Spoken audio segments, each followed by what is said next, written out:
Mm-hmm. So we could be disrupting the bees, and that's why the bees are declining.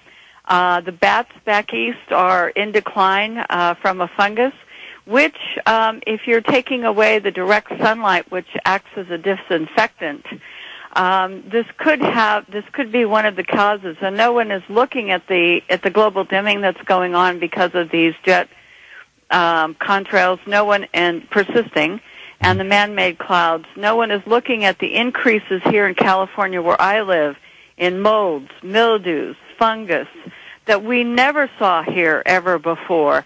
And these clouds can increase the humidity so that you're getting a moisture. You're living in a moist world in a lot of areas. We have humidity here sometimes where I live, which reads like living in one of the southern states. And it's very odd because we've never had that kind of humidity here. And when the jets cover us over, the humidity definitely goes up. So, and I think that that's another reason that we're warming, is because we're putting more man-made cloud cover up. And I think that the lack of vitamin D is causing rickets in children to be epidemic in certain areas, according to the University of California at Berkeley, Kaiser Permanente, which is a healthcare system. The CDC have all talked about increases in other words, not only rickets in children, not seen since the time that children worked in coal mines. So there's a definite lack of vitamin D. Could be causes for fractures in older women. Now that's being discussed. It could be causes for breast cancer related defects in children, where pregnant women don't get enough vitamin D when they're pregnant. So, and they're even talking about people having a lack of vitamin D now. Well, if you don't have direct sunlight, you don't get the vitamin D. It can have an impact on animals as well as humans. And the lack of photosynthesis in other words, we're not going to pick up vitamin D in some of the things we eat just because there's not enough direct sunlight reaching the earth. Mm-hmm. All right, let's jump to our next caller. Let's go to Scott in California. Scott, you're on the line. Hey, Jason. Hi, Rosalind. This is Scott in California, in the high desert of California. I'm the guy that's the A&P mechanic, but I don't work with the jet engines, but I work for a major aerospace firm. Rosalind, I called you a few weeks ago. I talked to you on the phone. You were really nice to me, but you didn't call me back or email me back.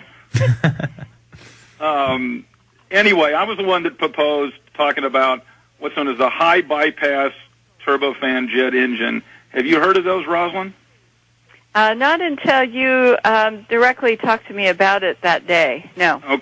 Okay. Well, the majority of modern jet airliners in the commercial field, not the military type, are these high bypass ratio turbofan engines. And they have a bypass ratio, which means that the jet engine is deep down inside of it, and the bigger fan on the outside is what pulls the jet transportation liner along at high altitude.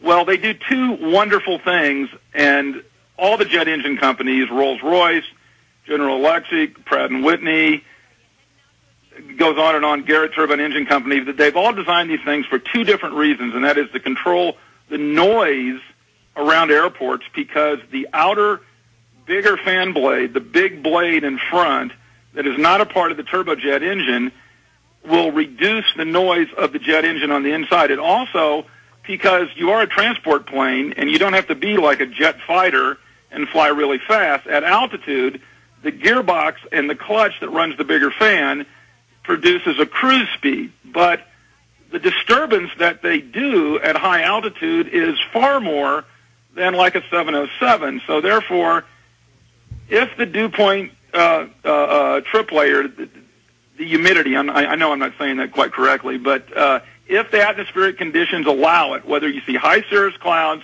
or there's just enough humidity in the high atmosphere, you're going to see an influx of bigger condensation clouds or contrails, which has been around since B-17 bombers went over to Europe to bomb Germany. Okay, they had to worry about contrails. I guess my question for you, though, then, Scott, because we did kind of address this with her. You were on the line. I brought you up for sure.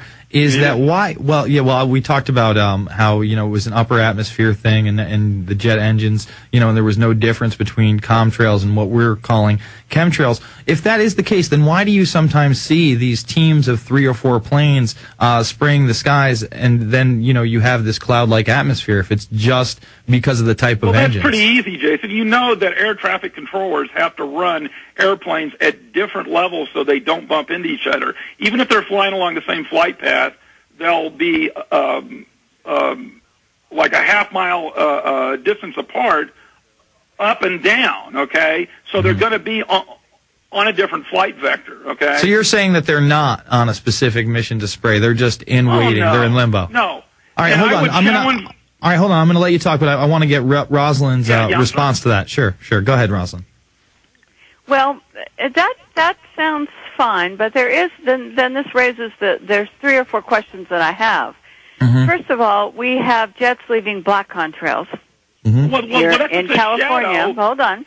You'll get a chance, leaving Scott. Black contrails, and also when the jets, you have certain types of formations that form after a jet goes by. And so what you get is 17 or 18 different types of phenomenon. Some of the contrails dissipate relatively quickly and leave a white haze that can stick around for a long time.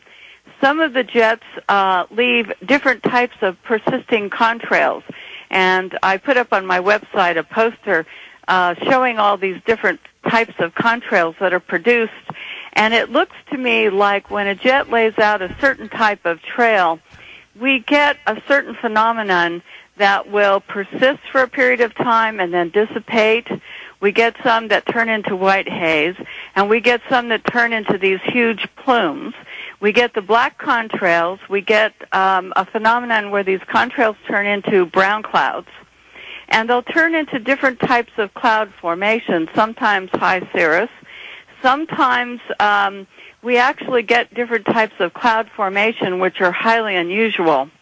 So we have all these different phenomena, which can't all be explained away just because it's all the same thing going on, because you wouldn't see this different phenomenon.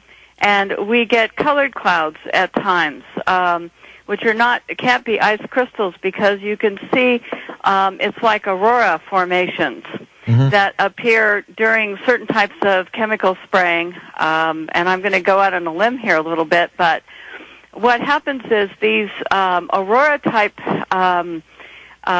formations are done when certain types of jets fly here and leave certain types of cloud formations, and then you will see these auroras.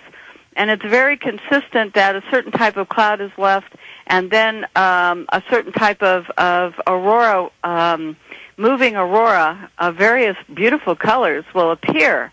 So we think that there's different programs going on with these. It's not all the same thing. It's not a paint at everything with one brush type of a deal. Scott, your rebuttal? Well, my rebuttal is, Rosalind, you've just described 20 different types of man-made contrails, and there's 20 to 25 different kinds of atmospheric conditions that you can combine to make the look of all kinds of beautiful things that are made by nature. And then you add the man-made contrail through that, and you're going to get just as many man-made, beautiful, ugly things to look at. So, all right. Well, Scott, let me say, let's just assume that you're right. What do you think these geoengineering programs are? I mean, they are coming out. You may have something there, and I commend your research into that. But okay. All right. Well, just check out the website. We try to have an open dialogue here, lest we be accused of all voices not being heard. I thank you for the call, Scott. We got to jump to Stephen, Dimitri, Mark, and more on the other side. It's the InfoWarrior with Jason Bermas, PrisonPlanet.tv, Infowars.com.